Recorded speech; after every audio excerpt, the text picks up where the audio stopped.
இந்த புகைப்படத்தை வெளியிட்டு அவர் சொல்லுகிறார், இனிமேல் காசாவினுடைய கடற்கரையை தவிர வேறு இடம் எதுவும் இல்லை என்று அவர் சொல்லியிருக்கிறார். காரணம் என்னன்னு கேட்டா, அதில் அவர் என்ன சொல்றாருன்னு சொன்னா, இஸ்ரேல் ராணுவம் தன்னுடைய தலைமை அதிகாரி, அதாவது தளபதி மீது முழுமையான நம்பிக்கையை இழந்து நிற்கிறது.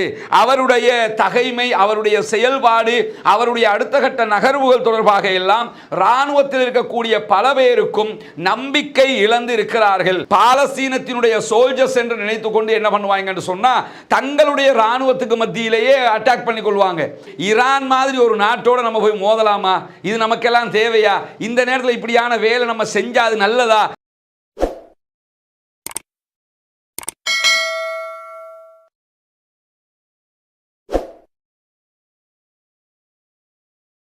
அஸ்ஸலாமு அலைக்கும் வரஹ்மத்துல்லாஹி வபரகாத்துஹு. அன்பிற்கினிய சகோதர சகோதரிகளே, உங்கள் அனைவர் மீதும் ஏக இறைவனுடைய அமைதியும் கருணையும் உண்டாகட்டுமாக என்கிற உயரிய பிரார்த்தனைகளோடு 326வது நாளாக காசாவில் என்ன நடக்கிறது, காசாவையொட்டி பாலஸ்தீன பெருநிலப்பரப்பிலே என்னவெல்லாம் நடக்கிறது என்கிற செய்திகளைத்தான் இன்றைக்கு நாம் பார்க்க இருக்கிறோம். இன்றைக்கு வெளியாகி இருக்கக்கூடிய செய்திகள் ரொம்ப கவலையை உண்டாக்கக்கூடிய பல செய்திகள் இடம்பெற்றிருக்கிற அதே நேரத்தில் நமக்கெல்லாம் தெரியும், நேற்றைய தினம் நம்ம வெளியிட்டிருந்த வீடியோ வெளியிட்டு ஒரு ½ அன் அவருக்குள்ளாக யூடியூபினால் ரிமூவ் செய்யப்பட்டிருந்தது. பிறகு மீண்டும் அதை நம்ம சரி செய்து அதற்குரிய முறையில் பதிவேற்றம் செய்திருந்தோம். எதற்காக அந்த பதிவை நீக்கி இருந்தாங்கன்னு சொன்னால், பாலஸ்தீனத்தில் போராடக்கூடிய சுதந்திர போராளிகள் குழுவாகவும் பாலஸ்தீனத்தினுடைய அரசாங்கமாகவும் செயல்படுகிறவர்களுடைய பெயர்களை நம்ம தொடர்ந்து சொல்லி வர்றோம். சுதந்திர போராளிகள் எப்படியெல்லாம் அங்கே செயல்படுகிறார்கள் என்பதை சொல்லி வருகிறோம். அந்த சுதந்திர போராளிகள் குழுவினுடைய பெயர் சொல்லப்படுகிற போது அதை தீவிரவாதமாக அல்லது பயங்கரவாதத்தினுடைய பெயராக யூடியூப் கணக்கில் வைக்கிறது. எனவேதான் இத்தனை நாட்களாக நம்ம பேசும்போது சுதந்திர போராளிகள் அமைப்பினுடைய பெயரை அவங்க ஒரு பிரச்சனையாக பார்க்கவே இல்லை. ஆனால் நேற்றைய தினம் திடீரென்று அந்த பெயருக்குத்தான் பிரச்சனை செய்திருக்கிறார்கள். எனவே நம்முடைய இன்றைய வீடியோவிலிருந்து இனிமேல் பாலஸ்தீனம் தொடர்பாக பேசுகிற எந்த வீடியோவிலையும் பாலஸ்தீன அரசாங்கத்தினுடைய பெயரையோ பாலஸ்தீனத்தில் போராடக்கூடிய சுதந்திர போராளிகளுடைய அமைப்பினுடைய பெயரையோ நம்மால் குறிப்பிட முடியாது. எனவே சுதந்திர போராளிகள், பாலஸ்தீன படைப்பிரிவு, பாலஸ்தீன ராணுவம் என்கிற பெயர்களால் தான் நாம் அவர்களை அழைக்க இருக்கிறோம். அப்படி சொல்லும்போது யாரை பற்றி சொல்லுகிறோம் என்பதை நீங்கள் புரிந்து கொள்ள வேண்டும். ஏன்னா அப்படி சொல்லலைன்னா இந்த வீடியோக்களை கொண்டு வரவே முடியாது. காரணம் என்னன்னா, இந்த ஊடகங்கள், சமூக வலைதளங்கள் எல்லாமே அவர்களுடைய கண்ட்ரோலில் தான் இருக்குது. அனைத்தும் அவர்களுடைய கண்ட்ரோலில் இருக்கும்போது அதுக்கு உள்ள வந்துதான் நாம் நியாயத்தையும் எடுத்து சொல்ல வேண்டிய நிர்பந்தம் இருக்கிறது. எனவே நம்ம இந்த அல் ஜசீரா மாதிரி மாஸ் மீடியாக்கள், பெரிய கம்பெனிகள் என்ன பண்ணுவாங்கன்னா, அவர்களோடு பேச்சுவார்த்தைகளை நடத்தி அதற்குரிய அனுமதிகளை பெற்று வைத்துக் கொள்வார்கள். அந்த அனுமதிகளை மற்ற இடங்களுக்கு அவர்கள் பொதுவாக கொடுப்பதில்லை. சாதாரணமாக அதை பெற்றுக்கொள்வதாக இருந்தாலும் அதனுடைய செலவீனங்கள் எல்லாம் மிக பிரம்மாண்டமானதாக இருக்கும் என்பதாலும் நம்மால் அந்த கட்டத்திற்கு நகரவும் முடியாது. எனவே நாம் அந்த பெயரை சொல்லாமல் அழகாக மற்ற நம்ம ஏற்கனவே சொன்ன மாதிரி பாலஸ்தீன சுதந்திர போராளிகள், பாலஸ்தீன ராணுவம், பாலஸ்தீன அரசாங்கம் என்கிற பெயர்களால் அதை சொல்ல முடியும். அப்படி சொல்லுகிற போது நீங்கள் யாரை சொல்லுகிறோம் என்பதையும் புரிந்து கொள்ள முடியும். இதுதான் நேற்றைய வீடியோ ரிமூவ் பண்ணப்பட்டதற்கான காரணமாக இருக்கிறது. எனவே இன்று முதல் இப்படியான வார்த்தைகளை தான் நாம் பயன்படுத்த இருக்கிறோம் என்பதை ஆரம்பமாக சொல்லிக்கொண்டு, இன்றைய தினம் வெளியாகி இருக்கக்கூடிய செய்திகளில் மிக முக்கியமான சில செய்திகள் இருக்கிறது. அந்த செய்திகள் இன்றைக்கு எப்படியெல்லாம் காசாவிலே அநியாயங்கள் இழைக்கப்பட்டிருக்கிறது என்பதை குறிப்பிடுகிற செய்திகளாக இருக்கிறது. குறிப்பாக இன்றைக்கு UNRWA செய்தி தொடர்பாளர் லூயிஸ் வாட்டரிஜ் என்கிறவர் ஒரு முக்கியமான கருத்தை வெளியிட்டிருக்கிறார். இவர் காசாவுக்குள் இருக்கக்கூடியவர். ஐநாவினுடைய UNRWA என்கிற அமைப்பு தான் காசாவுக்குள் இருக்கக்கூடிய பாதிக்கப்படுகிற அப்பாவிகளுக்கு உணவு, தண்ணீர், மற்ற மருந்துகள் உள்ளிட்ட தேவைகளுக்கான ஏற்பாடுகளை செய்கிறார்கள். அவர்களால் மட்டும்தான் அங்கே அந்த சேவைகளை செய்ய முடியுமாக இருக்கிறது. அவர்களுடைய செய்தி தொடர்பாளர் தற்போதும் காசாவுக்குள்ள இருக்கிறாரு. இன்றைக்கு அவர் காசாவில் இருந்து வெளியிட்டிருக்கக்கூடிய அறிக்கை ஒன்றில் மிக முக்கியமாக சொல்லி இருக்கக்கூடிய ஒரு செய்தி என்னன்னு கேட்டா, இந்த புகைப்படங்களை வெளியிட்டிருக்கிறார். இந்த புகைப்படத்தை வெளியிட்டு அவர் சொல்லுகிறார், இனிமேல் காசாவினுடைய கடற்கரையை தவிர வேறு இடம் எதுவும் இல்லை என்று அவர் சொல்லி இருக்கிறார். காரணம் என்னன்னு கேட்டா, இங்க நீங்க பார்க்கலாம், இதெல்லாமே காசாவில் அகதிகளாகி இருக்கக்கூடிய மக்கள் அடித்திருக்கக்கூடிய கூடாரங்கள். இந்த கூடாரங்களுக்குள்ளதான் அந்த அப்பாவி மக்கள் தற்போது வாழ்ந்து வருகிறார்கள். இந்த கடற்கரையை தாண்டி வேறு எந்த இடத்திலும் மனிதர்கள் வாழும் விதமான எந்த ஒரு ஏற்பாடுகளும் கிடையாது. எனவே இதுதான் கடைசி புகலிடம் காசா மக்களுடைய என்கிற செய்தியை இன்றைக்கு அவர் வெளியிட்டிருக்கிறார். இதுவெல்லாம் ஒரு செய்தியாக கடந்து போகிற விஷயம் கிடையாது. 24 லட்சம் மக்கள் தங்களுக்கு தங்குவதற்கு இடமில்லாமல், தூங்குவதற்கு இடமில்லாமல், வாழ்வதற்கு வாய்ப்பில்லாமல் கடற்கரையோரங்களில் இப்படியான தற்காலிக கூடாரங்களில் தஞ்சமடைந்திருக்கிறார்கள். இந்த நிலை எத்தனை நாட்களுக்கு தொடரப்போகிறது என்பது தெரியாது. ஏன்னா இதுவரைக்கும் நம்ம 11வது மாதத்தை முடிவுக்கு கொண்டு வருகிற நேரமாக மாறி இருக்கிறது. இவ்வளவு தூரம் இந்த தாக்குதல்கள் உச்சத்தை தொட்டுக் கொண்டிருக்கக்கூடிய நேரத்தில் தான் இந்த அநியாயங்கள் நடந்து கொண்டிருக்கிறது. அதே நேரத்தில் இஸ்ரேலிய ஆக்கிரமிப்பு பயங்கரவாத இராணுவத்தினால் கடந்த 6 நாட்களுக்குள் 5 பாரிய வெளியேற்றங்கள் நடைபெற்றிருக்கிறது. அதாவது 5 இடங்களில் இருந்து பாலஸ்தீன மக்களை 6 நாட்களுக்குள்ளாக வெளியேற்றி இருக்கிறது இஸ்ரேலிய ஆக்கிரமிப்பு பயங்கரவாத இராணுவம். இப்படி இவ்வளவு நாள் யுத்தத்தில் ஒரு குறுகிய நாட்களுக்குள்ளாக இவ்வளவு மக்கள் அகதிகளாக வெளியேற்றப்பட்டது என்பது நடைபெறாத ஒரு காரியம். முதல் தடவையாக நடைபெற்றிருக்கிறது. 6 நாட்களுக்குள் 5 தடவைகள் அவர்கள் அகதிகளாக வெளியேற்றப்பட்டிருக்கிறார்கள். அதே நேரத்தில் இன்றைக்கு வெளியாகி இருக்கக்கூடிய இன்னும் ஒரு செய்தியை நீங்கள் பார்க்க முடியும். இன்றைக்கு இந்த புகைப்படங்களை நீங்கள் எக்ஸ் தளங்களில் அதிகமாக பார்க்க முடியும். இந்த புகைப்படத்தில் இருக்கக்கூடிய குழந்தைகளை வைக்கக்கூடிய அந்த தொட்டில் பாக்ஸை தான் நீங்க பார்க்குறீங்க. குறைமாத குழந்தைகள், அதாவது பிறப்பதற்குரிய மாதத்திற்கு முன்பதாகவே பிறக்கிற குழந்தைகளை இந்த மாதிரியான பாக்ஸில் வச்சு தான் அவங்க உலகம் முழுவதும் பாதுகாப்பார்கள். அந்த எல்லையை அடைகிற வரைக்கும் வைத்து அதற்குரிய ஊட்டச்சத்துக்களை வழங்குவார்கள்.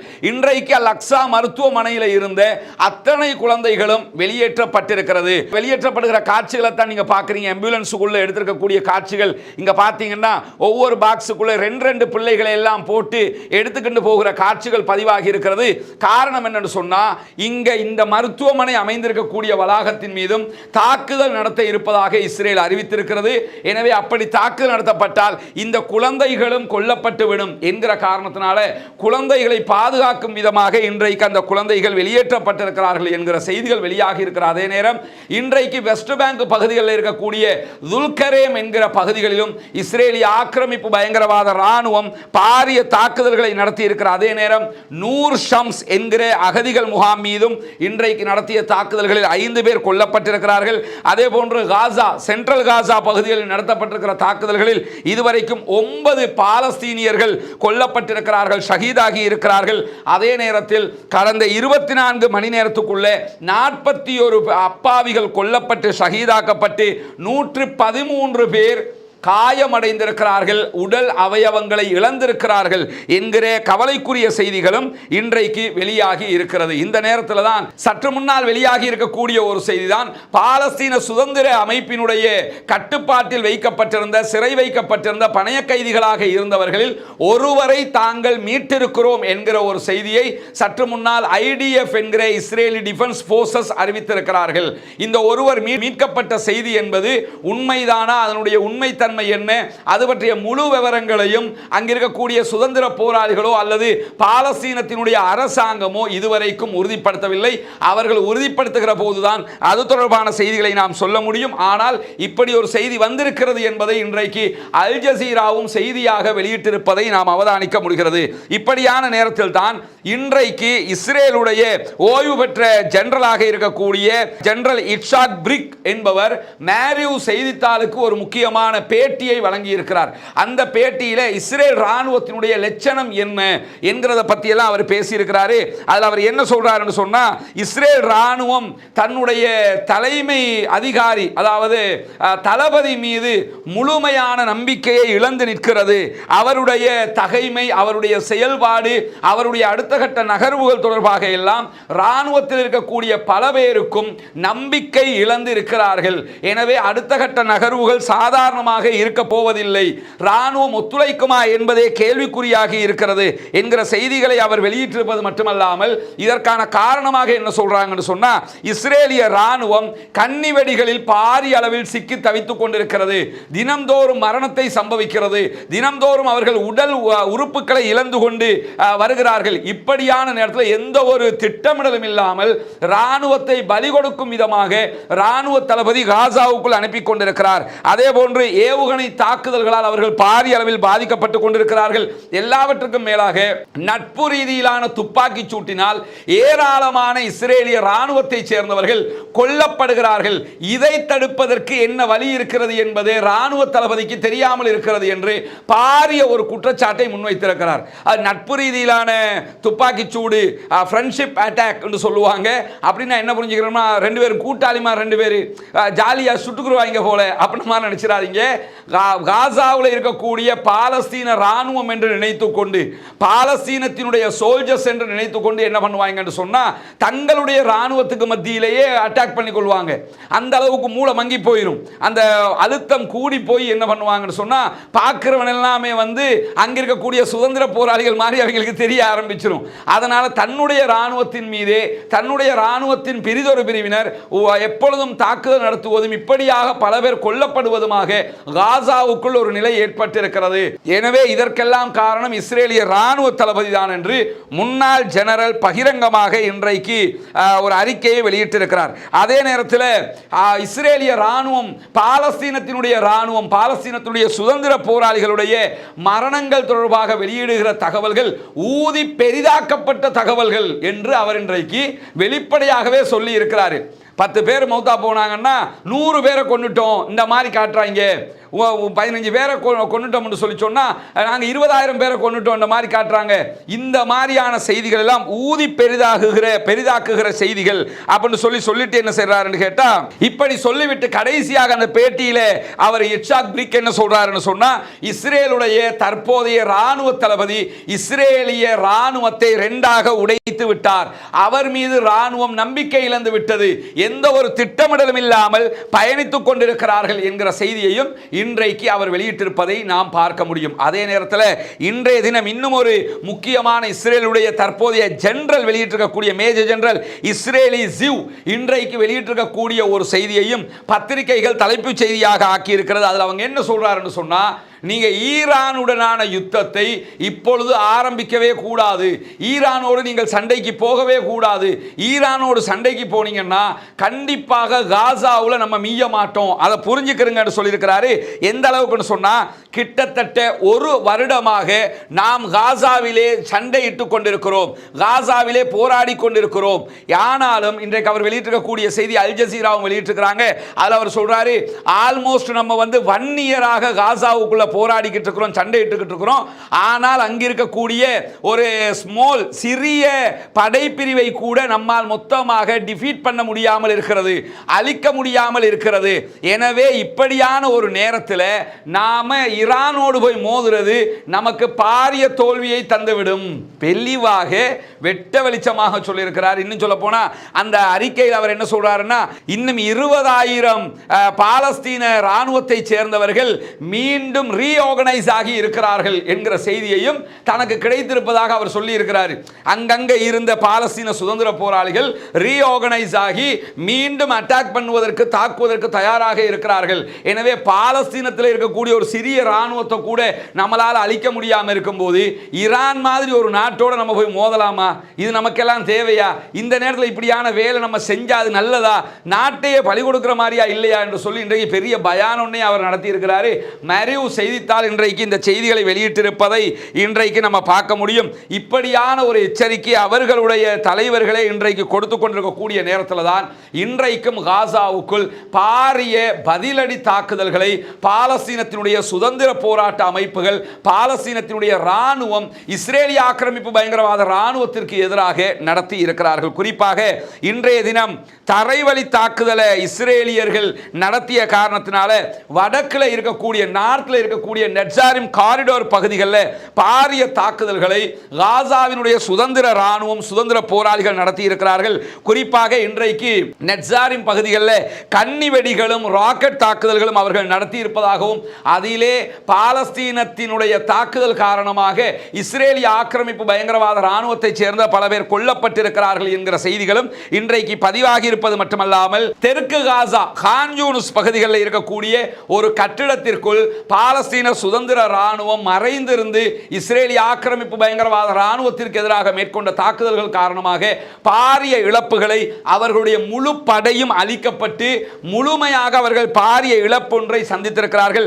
தெர்மோபெரிக் ராக்கெட்டுகள் மூலமாகத்தான் இந்த தாக்குதல்கள் நடத்தப்பட்டிருக்கிறது என்கிற செய்திகளும் இன்றைக்கு வெளியாகி இருப்பதாக ISW, CTP ஆகிய சர்வதேச வார் கண்காணிப்பு அமைப்புகளும் இன்றைக்கு இந்த தகவல்களை வெளியிட்டிருக்கிற அதே நேரம் இன்றைக்கும் டெல் அவிவை நோக்கி M90 வகையான ராக்கெட் தாக்குதல்களை அங்கிருக்கக்கூடிய பாலஸ்தீன சுதந்திர போராளிகள் வீசி இருக்கிறார்கள், நடத்தி இருக்கிறார்கள் என்கிற செய்திகள் இன்றைக்கு வெளியாகி இருக்கிற அதே நேரம் நமக்கெல்லாம் தெரியும் 3 நாட்களுக்கு முன்பதாக ஹூதிகள் பாலஸ்தீனத்திற்கு ஆதரவாக இஸ்ரேலுடைய ஒரு கப்பல் மீது பாரிய தாக்குதல்களை நடத்தியிருந்தார்கள்.